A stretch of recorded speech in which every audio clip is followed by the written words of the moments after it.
ഞാനിപ്പോൾ ഇവിടെ ഇരിക്കുന്നത് എൻ്റെ ഫുൾ ഫാമിലീൻ്റെ സപ്പോർട്ടും അവരുടെ എല്ലാം ഹെൽപ്പും കാരണം. ഫ്രണ്ട്സൊക്കെ എന്ത് പറയാറുണ്ട്? ഫ്രണ്ട്സൊക്കെ നല്ല പ്രൗഡും ഹാപ്പിയൊക്കെ ആയിട്ട് ഇരിക്കുന്നു. അവരിങ്ങനെ പൊങ്കാലയിൽ അവർ ശരിക്കും അറിയില്ലായിരുന്നു എൻ്റെ കഥാപാത്രം എങ്ങനെയായിരുന്നു. ഞാൻ അങ്ങോട്ടും പറയാനും പോയില്ല. അവർ ചോദിക്കുമ്പോൾ ഒക്കെ ഞാൻ പറയും തിയേറ്ററിൽ പോയിട്ട് കാണുന്ന ഞാൻ പറയും. ഒന്നും ഞാൻ സ്പോയിൽ ചെയ്തിട്ടുണ്ടായില്ല. അപ്പോൾ ഞാൻ അവരെല്ലാവരും കൂട്ടി തിയേറ്ററിലേക്ക് പോയി കണ്ടിട്ടുണ്ടായി. മസ്കരയിൽ പോയതിന് ശേഷം ഒരാകെ ലൈക്ക് ഭയങ്കര സർപ്രൈസ്ഡ് ആയിരുന്നു, എക്സൈറ്റഡ് ആയിരുന്നു. നല്ല റിവ്യൂസ് ആയിരുന്നു അവരുടെ കിട്ടിയ. ലൈക്ക് അത് കാരണം ഞാൻ ഭയങ്കര ഹാപ്പിയാണ്, അവരും നല്ല ഹാപ്പിയാണ്. അപ്പൊ ഇനി അടുത്ത പ്രൊജക്ട്സിന് വേണ്ടിയിട്ട് ഇങ്ങനെ വെയിറ്റ് ചെയ്തിരിക്കും. ഗൾഫിലാകുമ്പോൾ ഫ്രണ്ട്സ് എന്ന് പറഞ്ഞാൽ പല സ്ഥലങ്ങളിലുള്ളവരായിരിക്കും.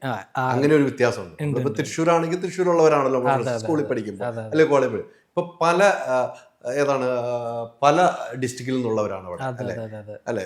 അങ്ങനെയാണല്ലോ വരുന്നത്. അത് എല്ലാവരും കൂടെ ഒരുമിക്കുവാണ് നിങ്ങൾ സിനിമ കാണുമ്പോൾ. അതാണ് അതിന്റെ ഏറ്റവും പ്രത്യേകത. മറ്റേ തൃശ്ശൂർ പോകുമ്പോൾ നമ്മൾ തൃശ്ശൂരുകാർ മാത്രം പോകുന്നു.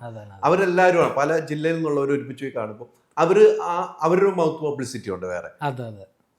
നമ്മുടെ കൂടെ പഠിച്ചാരോ അഭിനയിച്ചിട്ടുണ്ട് ഇന്ന സിനിമ, അത് ഒത്തിരി പോസിറ്റീവ് ആക്കിയിട്ടുണ്ടാവും അല്ലേ? ആക്കിയിട്ടുണ്ട്. ആക്ച്വലി അവരുടെ ഫാമിലീസൊക്കെ പോയി കാര്യങ്ങൾ, നാട്ടിലൊക്കെ ഫാമിലീസ് പോയി കാര്യങ്ങളൊക്കെ പറഞ്ഞു. പിന്നെ എൻ്റെ കൂടെ സ്കൂളിൽ പഠിച്ചവര് ഇപ്പൊ നാട്ടിലേക്ക് വന്നവർ കുറെ പേരുണ്ട്. അവരുടെ കൂട്ടുകാരായിട്ട് പോയി കണ്ട കാര്യങ്ങളും ഒക്കെ അവരെൻ്റെ അടുത്താണ് പറഞ്ഞിട്ടുണ്ട്, മെസ്സേജ് ഒക്കെ അയച്ചിട്ടുണ്ടായി. അപ്പൊ അത് ആക്ച്വലി ഭയങ്കര ഹെൽപ്ഫുൾ ആയിരുന്നു.